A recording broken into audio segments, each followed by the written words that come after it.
The boy simply drank Coke instead of water all the time. Who would have thought it saved his life? Because the town's groundwater had become severely contaminated, everyone who drank the polluted water turned into terrifying zombies. Fortunately, the boy only drank Coke and never water. His sister only drank formula mixed with bottled water. That's how they narrowly avoided infection by the zombie virus. But the thirsty man before them wasn't so lucky, as he gulped down the contaminated water in one go.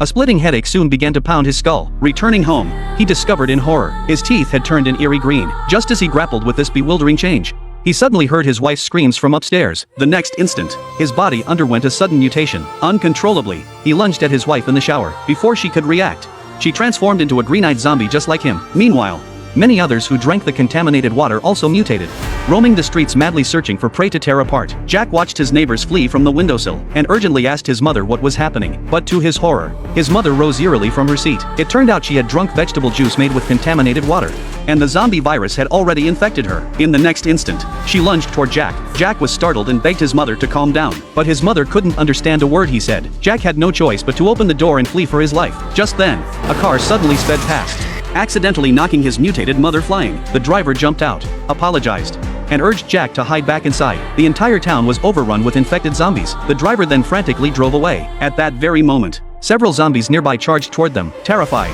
Jack yanked his mother back home. Fortunately, just before the zombies caught up, he managed to drag her inside. To prevent his mother from harming his newborn sister, he had no choice but to lock her in the bathroom. But his sister's cries only made the mother more frenzied. With no other option, Jack covered the stroller with toys. As his sister's cries gradually faded, the zombies outside finally quieted down. Though the immediate danger had passed, Jack now faced a grim challenge: how to survive with his baby sister. Just as he stood frozen in terror, the roar of aircraft suddenly echoed outside. To prevent the zombie virus from spreading, the military had bombed the town's only exit bridge, cutting off power and abandoning the residents to fend for themselves. The next day, Jack pulled out his phone to call for help, only to find the battery dead. Watching his sister wail from hunger, Jack mimicked his mother's actions, using the last bottle of water to mix formula for her. Then, to prevent his mother from starving, he grabbed a bunch of vegetables and headed into the bathroom. He intended to let his mother eat some greens, but his sister followed him from behind. The next moment, the zombie mother attacked his sister. Jack, horrified by the scene, quickly grabbed the vegetables to distract the zombie mother, but then his mother accidentally knocked over the TV cabinet.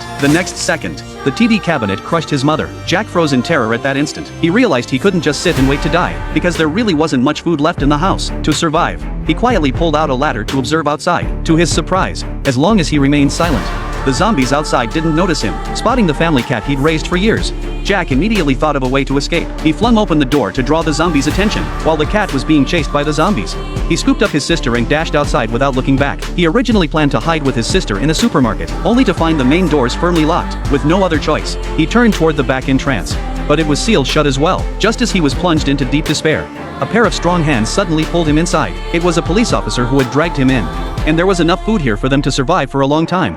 Suddenly, a mutated girl lunged at the glass. She was the officer's daughter. She too had become a zombie after drinking contaminated water. Hearing this, Jack felt immense pain. His own mother had also turned into a zombie. Dan suspected nuclear wastewater might be the cause. To verify his theory, Dan decided to test the water at the town's water treatment plant. To prevent accidents, he secured his daughter with barbed wire and slipped out the back door of the supermarket. He drove to the largest local water treatment plant, but as soon as his daughter arrived, she was drawn to the scent of the contaminated water. Like a madwoman, she charged into the reservoir to drink. Seeing this, Dan ignored the danger and pulled her out. At that very moment, a zombie emerged from the water. To protect Dan, Jack frantically fled, drawing the mutated zombie's attention. Though he quickly reached the plant's perimeter, the horde behind him grew relentlessly. Fortunately, Jack's swift legs carried him ahead. Just before the zombies closed in, he dived into the car. Dan then used his daughter as cover to climb aboard. Realizing this was no place to linger, especially with nightfall approaching, Dan had no choice but to leave the siblings in search of shelter. Fortunately, he soon spotted a luxurious villa. He scaled the wall and reached the second floor. He unlocked the door from the inside.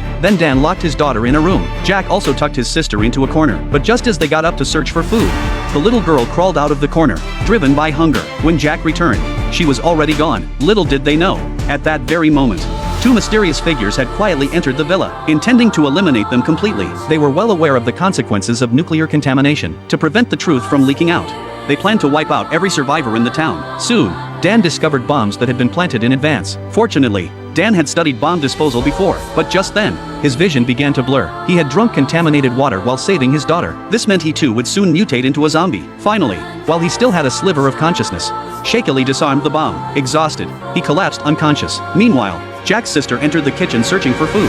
Unaware she'd been spotted by two mysterious figures, what no one could have anticipated was their ruthless intent. They spared not even a newborn infant. They scattered a bottle of virus-laced candy across the floor, signaling for the baby to eat.